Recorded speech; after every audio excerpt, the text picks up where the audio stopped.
Hola, ¿qué tal? Bienvenida y bienvenido a una nueva clase del curso Las emociones, la energía de la vida.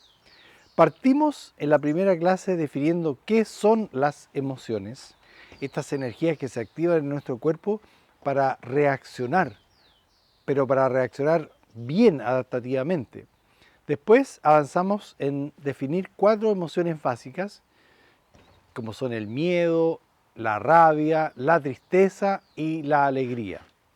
Y hoy día vamos a agregar un nuevo elemento, cómo la identidad, la imagen que tenemos de nosotros mismos va a afectar la manera en que vamos a abrirnos, a sentir y a experimentar ciertas emociones y cómo vamos a dejar otras relegadas o reprimidas, donde tratamos de evitarlas a toda costa. Vamos a revisar a continuación 4 conceptos claves para ver esta relación entre identidad y expresión o represión de las emociones. El primer concepto tiene que ver con la teoría del observador. Esta dice que somos distintos tipos de observadores que interpretamos y vemos la realidad desde nuestro particular punto de vista. Ejemplo, estamos tú y yo contemplando un paisaje y una tercera persona nos pregunta ¿qué vemos? Y lo más seguro es que vamos a percibir algún matiz diferente de ese mismo paisaje. O si escuchamos una conversación y nos preguntan qué están hablando esas personas, vamos a interpretar también de manera distinta, ¿te fijas? Entonces no tenemos un acceso privilegiado a la realidad, sino que siempre va a estar filtrado por nuestro mundo de interpretación. Un segundo concepto tiene que ver con lo siguiente. Un mismo disparador, un mismo gatillador, un mismo evento puede tener distintas reacciones en distintas personas. Y te quiero dar un ejemplo personal. Cuando voy a ver a mi mamá y ocurre un temblor, que es muy típico acá en Chile, ella se levanta despavorida y corre hacia el patio, pero de una forma así automática. En cambio yo casi siempre me levanto para poder acompañarla, calmarla, porque a mí en realidad los temblores no me alteran, incluso al contrario, como que los disfruto. Entonces, el mismo evento para ambos, que es el temblor, va a gatillar distintas reacciones, algunas de miedo, de pavor y otros de total tranquilidad. Entonces, para que observes que no es el gatillador el causante, es solamente un perturbador, porque la reacción es tuya y tiene que ver contigo, con tu identidad, con tu historia. Es importante observar la historia familiar. ¿Cómo fue tu crianza? ¿Qué emociones se vivían en el seno familiar?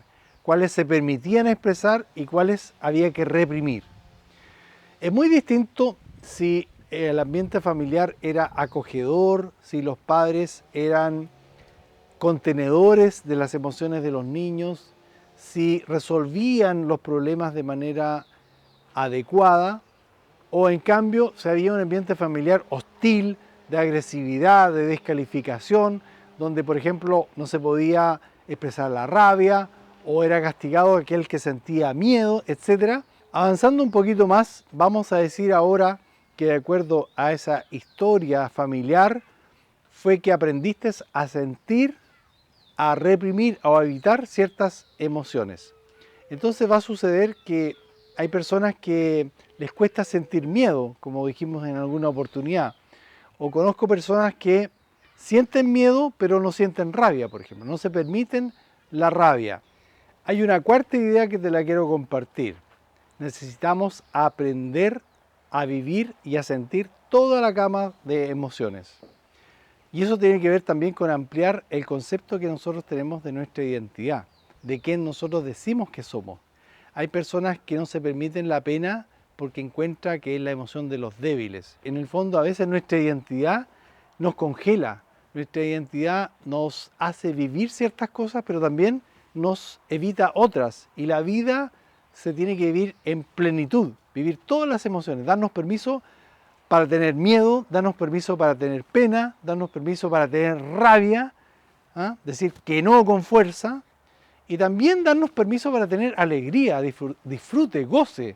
Entonces, la propuesta es que estemos abiertos a todas las emociones, porque todas son parte de esta paleta de colores que son necesarias para una vida plena, para un bienestar emocional y mental. Esa es la propuesta y la vamos a ir viviendo en cada capítulo.